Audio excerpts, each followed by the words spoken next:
تو بچے جب بڑے ہو جائیں نا, بیٹی ہے ان کی شادی کرو, بیٹے ہو گئے یا تو کما کے لائے, نہیں لا رہا چلو نکلو اپنا گھر بناؤ بھائی, ہم نے پال پوس کے بڑا کر دیا, اپنا گھر بناؤ, تمیز سے الگ زندگی گزارو. بس ہماری ذمہ داری کیا ہے, یہ تھوڑی کہ ساری زندگی باپ ٹینشن سے اپنا پاگل رہے گا. یہی ہو رہا ہے آج کل, ماں باپ, بچے بڑے بھی ہو گئے, پھر ان کے مسائل ساری زندگی, پھر وہ ان کی شادی بھی ہو گئی, پھر ان کے بچے بھی ہو گئے, ساری زندگی اولاد کی ٹینشن سے ہی نہیں نکلتے. تبھی تو کہتے ہیں 2 بچے اتنی ٹینشن دے رہے ہیں اور آپ 12 کی بات کرتے ہو. تو ٹینشن مسلط کرو گے تو ایک ہی عذاب جان بن جائے گا, نہیں لوگے تو کبوتروں کی طرح ٹھیک ہے نا, بڑے ہوئے, اپنی جو آپ نے جو تعلیم دے سکتے تھے دی, پتلی گلی سے نکلو, شاباش. بہت اللہ نے دیا ہے تو چلو یار, جہاں اتنے کھا رہے ہیں تم بھی کھا لو, پڑھ لو. نہیں تو اپنے خرچے پہ بھی تو پڑھے نا. دیکھو یورپ میں کیا ہوتا ہے, لوگ اپنے خرچے پہ پڑھتے ہیں نا, ماں باپ تھوڑی اٹھاتے ہیں خرچہ. جاب بھی کر رہے ہیں, پڑھ بھی رہے ہیں, تو اپنے بیٹے کو بولو بالغ ہو گیا بھائی, تو کوئی ریڑی ویڑی لگا, ٹماٹر بیچ اور اپنی فیس بھی ادا کر, دن میں پڑھے گا اور پھر زیادہ اچھا پڑھے گا. آج کل جو پڑھ نہیں رہے نا بچے, وجہ اس کی یہ ہے کہ ساری ذمہ داری ماں باپ کی ہے, ان کو پیڑے کھانے کے علاوہ کوئی کام نہیں ہے. تو جب سر پہ پڑتی نہیں ہے تو کیسے. ہمارے اس محلے میں ایک بہت بڑا ٹھیکیدار ہے, کروڑ پتی آدمی ہوگا. مجھے اس نے اپنا واقعہ سنایا کہ میں پوستی ترین انسان تھا, معذرت کے ساتھ اس کے الفاظ ایسے ہی تھے, بہت سست آدمی تھا, کچھ نہیں کرتا تھا آوارہ گردی کے علاوہ, گٹر کے ڈھکن پہ بیٹھا ہوا ہے کہیں, ادھر گٹکا کھانا, یہ سارے کام تھے. جیسے آوارہ باپ تھا, پیسے والا آدمی. کہہ رہے ایک دن باپ نے میرے سامنے سے کھانے کی پلیٹ ہٹا دی اور مجھے کہا کہ تو جوان ہو گیا ہے, اب جب تک گھر میں کما کے لائے گا نہیں نا, تجھے کھانے کی بھی اجازت نہیں ہے. یہ اللہ کا شکر ہے وہ باپ سے باغی نہیں ہوا, ورنہ تو آج کل لوگ باغی ہو جاتے ہیں نا. اور باپ نے ایسا کرنا نہیں چاہیے تھا, کھانے سے ہٹا دینا مناسب نہیں ہے, کسی اور طرح سے سمجھا دیتا. لیکن بہرحال بعض اینٹی بایوٹک ایسی ہوتی ہیں, ان کے سائیڈ ایفیکٹ کم ہوتے ہیں اور فائدے زیادہ. یہ غیرت مند آدمی تھا. باپ نے جب کھانے کی پلیٹ ہٹائی ہے, اس نے کہا تو جوان ہو گیا, تجھے شرم نہیں آتی, کب تک کھاتا رہے گا اس طرح, اب تو تیری کمانے کی عمر ہے. کہہ رہے میرے باپ کا مجھ پر بہت بڑا احسان ہوا کہ اس نے مجھے میرے سامنے سے کھانے کا برتن ہٹا دیے. بھوکا رہے گا, کما کے جب تک نہیں لائے گا نہیں کھائے گا یہاں پہ. کہہ رہے میرے سامنے سے جب کھانا ہٹائے مجھے غیرت آئی, میں نے کہا آج کے بعد میں کسی کے سامنے ہاتھ نہیں پھیلاؤں گا, بھوکا مر جاؤں گا مگر ہاتھ نہیں پھیلاؤں گا, اور باپ کو میں کھلاؤں گا, بن کے دکھاؤں گا میں. کہہ رہے پھر ہم نے محنت شروع کی, کرتے کرتے کرتے جب سر پہ پڑتی ہے تو محنت بھی تمیز سے ہوتی ہے, اور آج کروڑوں میں کھیل رہا ہے. وہ بہت بڑا بلڈر ہے, آپ اس کو دیکھیں گے تو آپ کو لگے گا کوئی شکرکندی بیچنے والا آدمی ہے, حقیقت ہے. کچھ ویسا حلیہ تو وہی اسٹائل والا اس کا, لیکن بہت اللہ نے دیا. تو اس لیے لوگ مجھے آ کے بتا رہے ہوتے ہیں وہ غریب ہے, وہ اتنے سے فلیٹ میں 20 بچوں کو گھسیڑا ہوا ہے اس نے, یا آپ کہتے ہو بچے زیادہ ہونے چاہیے, یہ ہوتا ہے. تو میں ان سے کہتا ہوں کہ 20 بچے تو 20 ہوتے نہیں ہیں, جب 20واں ہوتا ہے تو پہلا وہ 25-30 سال کا ہو چکا ہوتا ہے. وہ اتنے گھسڑنے والے ہوتے نہیں, وہ اپنا کما کے اپنا ٹھیا ٹھکانا, بچے کو بالغ ہو گیا نکالو گھر سے, حقیقت ہے. میں تو لوگوں کو ایسے مشورے دیتا ہوں, بیٹا بڑا ہو گیا چل نکل, شاباش, اپنا کما اپنا کھا. پرندوں سے عبرت حاصل کیا کرو, کبوتر میں نر اور مادہ مل کے بچے کو پالتے ہیں, کیسی محنت کرتے ہیں نا. جب انڈے دیتے ہیں نا تو 12 گھنٹے کبوتری بیٹھتی ہے انڈوں پہ, 12 گھنٹے کبوتر بیٹھتا ہے. شکر کرو اللہ نے ہمیں ایسا نہیں بنایا, یہ اللہ کا بہت بڑا فضل ہو گیا. بالکل کبوتر جیسا اللہ نے ہمیں نہیں بنایا, ورنہ لوگ ملنے آئے ہوتے صاحب سے کہ جی صاحب ابھی انڈوں میں بیٹھے ہوئے, ابھی صاحب کا ٹائم چل رہا ہے. ٹھیک, تو 12 گھنٹے ڈیوٹی ہوتی ہے, اس کے بعد دونوں مل کے اپنے بچوں کو پالتے ہیں. کیسے دانا لے کر آتے ہیں, بڑی کیئر کرتے ہیں, بہت حفاظت کرتے ہیں. جیسے ہی بچہ تھوڑا بڑا ہوتا ہے اسے کہتے ہیں چل پتلی گلی سے نکل. اب یہ تھوڑی کہ ساری زندگی تجھے ہم پالتے رہیں گے, اور بھی دنیا میں غم ہے. جیسے اس کے پر نکلتے ہیں نا, اڑنا شروع ہوتا ہے, چلو شاباش چلو, تو اس لیے بچوں کی ٹینشن مسلط نہ کیا کرو، ہائے میرا بچہ یہ کیوں نہیں بن رہا، نمبر کم کیوں آ گئے. ہمارا جو بھانجے ہیں، آپ کو دونوں بھانجے میں نے دکھائے ہیں نا یہاں پہ، ایک ابھی این ڈی یونیورسٹی میں پڑھ رہا ہے، دوسرا کہیں پتہ نہیں انٹر میں فیل ہو گیا تھا. تو ابا کو پتا چلا انٹر میں فیل ہو گیا ہے، تو ابا نے کہا کوئی بات نہیں، بس آخرت کے امتحان میں فیل نہ ہو، باقی سیٹ ہے یار، کوئی مسئلہ نہیں. کیا خیال ہے بھائی؟ کیونکہ مفتی رشید احمد صاحب کی صحبت اٹھائی ہے ان کے والد صاحب نے، دنیا کو مسافر خانہ سمجھتے ہیں، یہی الفاظ سے بھی مسافر خانہ ہے، پڑھ لو بیٹا اچھی بات ہے، فیل ہو گئے تو کوئی بات نہیں، سپلیمنٹری میں دے دینا، پھر بھی فیل ہو گئے تو کوئی بات نہیں، کچھ اور کر لو، جو سمجھ میں آتا ہے کرو یار، پڑھائی میں دل نہیں لگ رہا بزنس کرو. اتنی ٹینشن لیتے ہیں ماں باپ کہ یار یہ فیل کیوں ہو گیا، ڈپریشن میں جا رہے ہیں. پہلے اپنے امتحانات میں ڈپریشن الگ ہوئی ہے، اب بچوں کی ٹینشن. تبھی تو پھر کہتے ہیں ایک آدھی ہمارے لیے عذاب جان بنا ہوا ہے. تو عذاب بنانے کو چاہو گے تو ایک بن جائے گا، نہیں چاہو گے تو درجنوں میں بھی خوش بولو رہو گے. بچوں نے خود ہی پڑھنا ہوتا ہے، ٹینشن لینے کا نہیں ہے، سکون سے رہو، اطمینان سے. یہ ٹینشن ہے تو خالی پیلی کی بلا وجہ کی ہے، آپ کی سختی کرنے سے وہ پڑھ تھوڑی لے گا بچہ. پڑھائی ایسی چیز ہے کہ فریش دماغ پڑھ سکتا ہے، دباؤ میں آ کے کسی کا باپ بھی نہیں پڑھ سکتا. سمجھ رہے ہو؟ اگر آپ پہ دباؤ آ گیا نا، اسٹریس اور ٹینشن میں آ گئے آپ، گئی پڑھائی وڑائی سب. یہ تو خوش مزاج لوگوں کا کام ہے پڑھنا. تو بچے کو ایسا کام کرو اس میں شوق پیدا ہو جائے پڑھنے کا. شوق سے پڑھے گا تو پڑھے گا، نہیں پڑھے گا، شوق پیدا نہیں ہو رہا تو اب نہیں ہو سکتا. یا ایھا الناس اعبدوا. ہاں دیکھو، اولاد پہ سختی نہ کرنے کا مطلب یہ نہیں کہ بالکل نگرانی بھی چھوڑ دیں، کہ بالغ ہوا گھر سے باہر نکالا، ٹھیک ہے نا، نکال دیا وہ چرسیوں میں بیٹھ رہا ہے، گھر سے باہر بھی نہ نکالے. مطلب صرف یہ ہے کہ وہ کچھ کرے. اب بولے اب خود کرو گے آپ، تو اس لیے اگر پڑھ بھی رہا ہے تو کوئی بات نہیں یار، کچھ کام بھی کرے، سائڈ بزنس بھی کرے اور اپنی پڑھائی بھی کرے. اللہ نے بہت دیا ہے اور آپ یہ سمجھتے ہو بچہ بہت نیک ہے تو اچھی بات ہے، خود خرچ کر لو اس کے اوپر. تو کوئی بھی طریقہ اختیار کیا جا سکتا ہے، لیکن ٹینشن کسی طریقے کی بھی نہیں لینی. میرا جو بیان کا مقصد ہے وہ یہ ہے. اب یہ نہیں کہ گھروں سے بچوں کو ہی نکالنا شروع کر دیں 15 سال کے بالغ ہو گیا چل نکل یہاں سے. میرا مقصد صرف اور صرف یہ ہے کہ کسی بھی چیز کو اپنے اوپر مسلط کرنے کی ضرورت نہیں ہے. آپ کے پاس آپشن بہت زیادہ ہے. اس کام سے ٹینشن ہو رہی ہے تو یہ والے آپشن پہ آ جاؤ، اس سے ٹینشن ہو رہی ہے تو اس آپشن پہ عمل کر لو. بہت سارے آپشن ہیں، سارے ٹھیک ہیں. سمجھتے ہو کہ نہیں سمجھتے ہو؟ تو اللہ نے ہمیں جو پیدا کیا میرے بھائی کس کے لیے؟ غلامی کے لیے. تو جو اللہ کی غلامی اختیار کرتا ہے، غلامی کا مطلب صبح سے لے کے رات تک، رات سے لے کر صبح تک صرف یہ دیکھنا ہے کہ اللہ کا اس بارے میں حکم کیا ہے بس. اور اللہ کے حکم کو پہچاننے کے لیے صحیح علماء سے رابطہ کرنا ہے، کیونکہ آج کل لوگ اللہ کا کس بارے میں کیا حکم ہے اس حکم کو پہچاننے میں بھی بڑی غلطی کر رہے ہوتے ہیں. جو حکم نہیں ہوتا اس کو حکم سمجھ رہے ہوتے ہیں، جو حکم ہوتا ہے اس کو حکم نہیں سمجھ رہے ہوتے. یہ کام بہت ہو رہے. تو جب سامنے آ گیا کہ یہ اللہ کا حکم ہے تو ہم نے اپنے آپ کو اس حکم کے حوالے کر دینا ہے بس. جو اس انداز سے زندگی گزارے گا اسے دنیا میں بھی انعام ملے گا اور آخرت میں بھی. دنیا کا انعام کیا ہے؟ فَلَنُحْيِيَنَّهُ حَيَاةً طَيِّبَةً. ہم ایسے لوگوں کو انتہائی پاکیزہ زندگی عطا کریں گے، انتہائی پاکیزہ طیب زندگی. طیب کا مفہوم بہت وسیع ہے. طیبہ کا لفظ ہے نا، طیب کا مؤنث ہے یہ لفظ. طیب کہتے ہیں وہ پاکیزہ چیز جس میں پاکیزگی کی وجہ سے اٹریکشن ہو.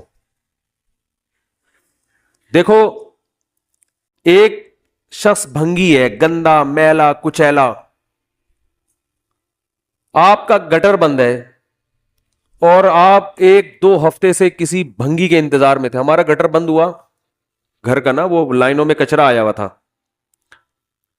تو میں نے اپنے دوست کو فون کیا. میں نے وہ بھنگیوں کو بلاؤ تو وہ بس تھوڑا بہت صاف کر دیتے ہیں وہ کچرا، اس لیے کہ وہ جو سیمنٹ بجری کا کچھ کام ہوا تھا وہ بجری اس کے اندر مزدوروں نے احتیاط نہیں کی تو وہ اس میں سیمنٹ اور بجری پھنس گیا لائنوں میں. وہ بار بار واش روم بند ہونے لگا. تو میں نے 1-2 بھنگی بلائے، وہ کام نہیں کر رہے تھے دل جمی سے. تو اپنے ایک دوست کو میں نے فون کیا، میں نے کہا کوئی خاندانی قسم کا بھنگی چاہیے. اور وہ کہہ رہے ہیں یار بھنگی بھی ہو اور کیا ہو, خاندانی بھی ہو, یہ کیا ہو گیا یار. تو میں نے کہا ہے there are two types of بھنگیز. میں نے کہا ان میں بھی دو قسمیں ہوتی ہیں, خاندانی اور جو حلال کر کے کھاتے ہیں, اور ان کو گند میں بھی حرام کا شوق ہے. بعض ایسے بھی ہوتے ہیں کچھ حلال کر کے بھی کھاتے ہیں.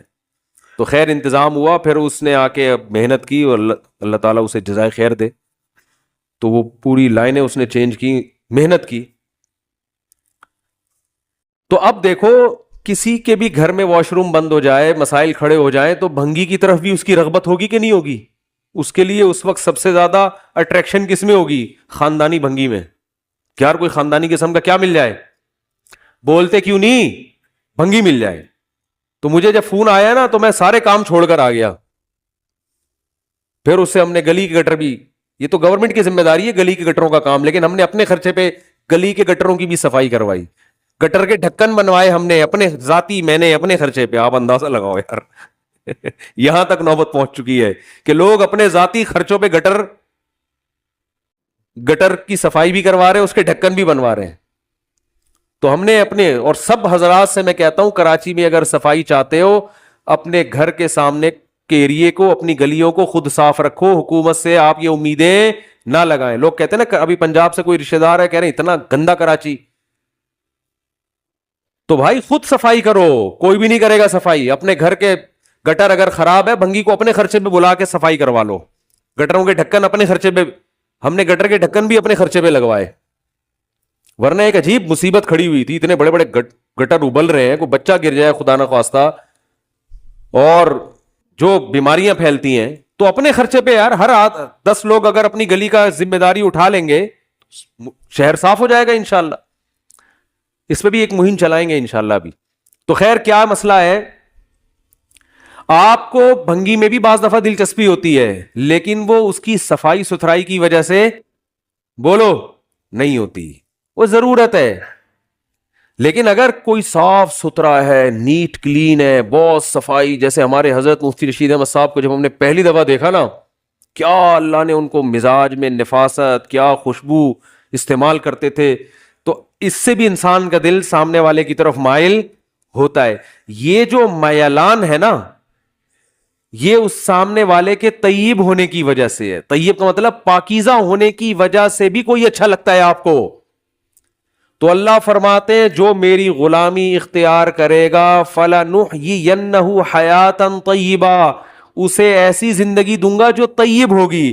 یعنی اس زندگی میں اتنی پاکیزگی ہوگی, اتنی صفائی اور اتنا ستھری ہوئی زندگی ہوگی کہ وہ زندگی اس کو اچھی لگے گی اپنے صاف ستھرے ہونے کی وجہ سے. پھر اسے گناہوں کی گندگی, گناہوں کے میل کچیل, شرک کی بدبو, ان چیزوں سے, زنا, شراب اور جتنی برائیاں ہیں اخلاقی اور معاشرتی, وہ برائیاں سے اس کو نفرت ہونا شروع ہو جائے گی. جیسے ایک صاف ستھرے آدمی کو گندگی سے نفرت ہوتی ہے, گندے آدمی کو گندگی سے نفرت نہیں ہوتی. آپ کچھ دن کسی بھنگی کو نہلاؤ, ڈیٹول سے, تیزاب سے نہلا دو اس کو. کراچی میں اگر کوئی بھنگی ہے تو میرا خیال ہے اس کو تیزاب سے نہلانا پڑے گا, کیونکہ اس بیچارے کا سارا دن کام کیا ہے, گندگیاں اٹھانا. بہت گندا ہو گیا کراچی. تو آپ نے اس کو تیزاب سے نہلایا, آپ نے پھر جناب اس کو خوشبو میں نہلایا, سفید کپڑے پہنائے, بالکل صاف ستھرے. 1 ہفتہ 2 ہفتہ 1 مہینہ آپ اس کو اس حالت میں رکھیں تو وہ دوبارہ گندگی صاف کرنے کا گوارا نہیں کرے, اس کو صفائی سے محبت ہو جائے گی. ہمیں حیرانگی ہوتی ہے نا یار, یہ بھنگی لوگ سارا دن یہ کیسے گھستے ہیں بیچارے. بھائی یہ مجبور ہو کے یہ کام ان کی فطرت میں شامل ہو چکا ہوتا ہے, لہذا ان کو گندگی سے نفرت ختم ہو جاتی ہے. ہاں وہ پورے ڈوب جاتے ہیں اور وہ نکل کے زندہ سلامت واپس آ جاتے ہیں. رپورٹ پیش کی ہے, بہترین رپورٹ پیش کی, کہہ رہے اندر ڈوب بھی جاتے ہیں وہ. ایک عام آدمی صاف پانی میں ڈوب کے مر جاتا ہے.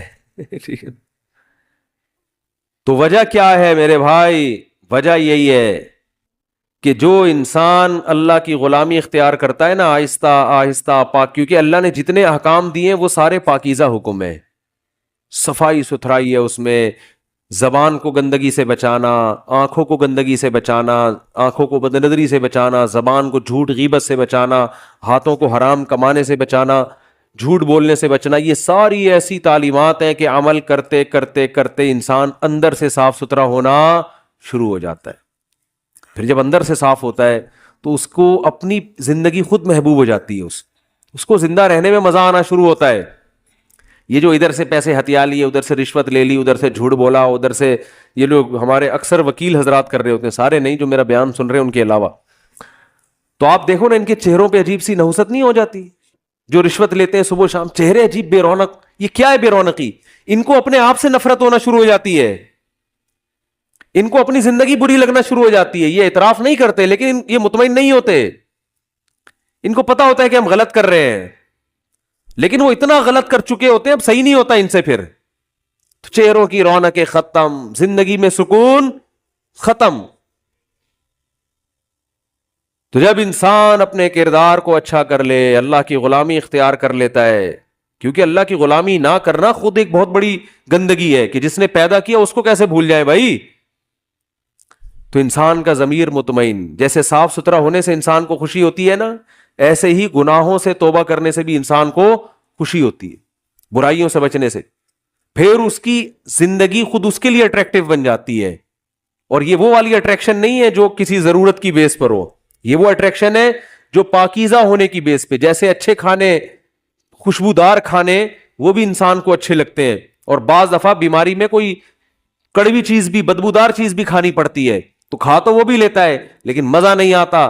مزہ خوشبودار مسالے دار بریانی میں آتا ہے. انسان جس کی خوشبو، ڈھکن جب ہٹتا ہے نا، دیکھ کا بھوک لگ رہی ہو اور مسالے دار بریانی ہو، 16 مسالوں سے تیار کردہ، نیو کراچی میں 5 روپے پلیٹ. 16 مسالہ آپ نے بھی سنا ہوگا، 16 مسالوں سے تیار کردہ، قیمت صرف 5 روپے. نیو کراچی میں بکتی تھی 2005 میں. تو بہت زیادہ آوازیں لگاتا تھا، ہم نے کہا چلو ٹرائی کر کے دیکھتے ہیں، روزانہ گلی میں سے گزرتا ہے، غریب آدمی ہے، تھوڑا فائدہ بھی ہو جائے گا. تو اس میں صرف 16 مسالے ہی پڑے ہوئے تھے گن کے. ایک عدد لونگ ہوگی، ایک دار چینی ہوگی، ایک کالی مرچ ہوگی، ٹوٹل 16 مسالے تھے، 2-4 چاول کہیں کہیں. کیونکہ میں کہہ رہا تھا 5 روپے میں کون دیتا ہے یار، اتنا سستا کیسے ہو سکتا ہے.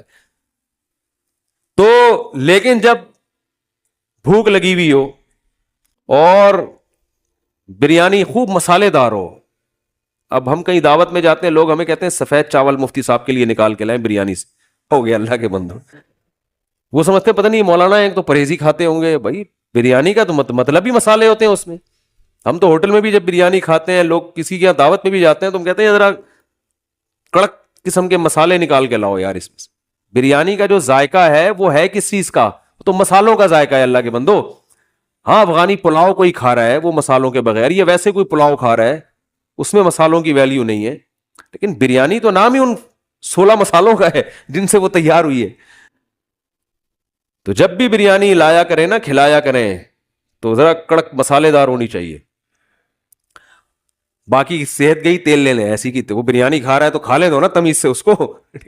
اور بریانی کے مسالے نقصان نہیں دیتے، ویسے یہ بھی آپ کی جنرل نالج کے لیے بتا.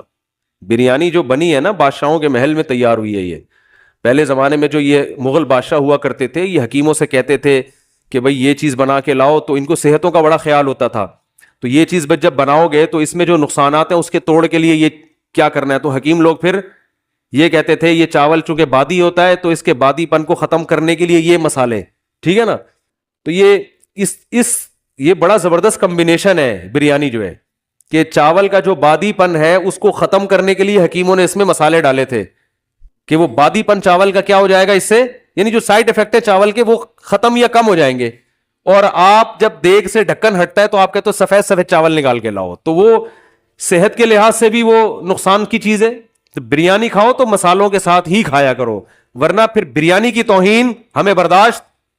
بولو بھائی، بریانی کی توہین نہیں، یہ تو ہمارا روایتی کھانا ہے بھائی، صدیوں سے کھاتے آ رہے ہم لوگ. ہندوستان سے چلائیے، دہلی اور بمبئی اور یہ کراچی، پھر یہاں سے حیدرآباد، بس اس سے آگے نہیں ملے گی آپ کو. اس سے آگے بریانی کے نام پہ مذاق ملے گا آپ کو، مذاق ملے گا. جب میں پنجاب جاتا ہوں کہتے ہیں بریانی پکائیں، میں کہتا ہوں کچھ اور پکا لو، بریانی نہیں. بریانی نہیں بھائی، پلاؤ ٹھیک ہے، بریانی نہیں، کیونکہ ہمیں پتا ہے وہ نہیں بریانی نہیں ہوتی وہ. تو خیر، تو وہ اس کے مسالے وہ ویسے بھی اچھے بھی ہوتے ہیں صحت کے لیے, لیکن پھر بھی اپنی ذمہ داری پہ کھائیں. کوئی معدے کا مریض ہے تو مسالے کھا کے وہ نقصان ہوگا اس کو. تو خیر بات کہاں سے کہاں چلی گئی یار, ڈھکن کھلا خوشبو آئی. ہاں تو میں یہ عرض کر رہا تھا کہ جیسے بریانی کی جس کو لت پڑ جائے, جیسے ہمیں پڑی ہوئی ہے, تو جب ڈھکن کھلتا ہے تو خوشبو میں مزہ آتا ہے نا, کیونکہ وہ مسالے خوشبودار ہوتے ہیں. تو میرے بھائی جو آدمی شریعت پہ چلتا ہے, برائیوں سے بچتا ہے, اس کو اپنی زندگی میں وہی مزہ آنا شروع ہوتا ہے, اپنے اعمال کی ویسی ہی خوشبو محسوس ہوتی ہے جیسے بھوکے کو بریانی کے دیگ کے ڈھکن کھلنے کے بعد جو خوشبو محسوس ہوتی ہے. کیا خاندانی مثال ہو گئی کہ نہیں ہو گئی؟ تو اللہ تعالی ہم سب کو بریانی کھانے کی توفیق عطا فرمائے.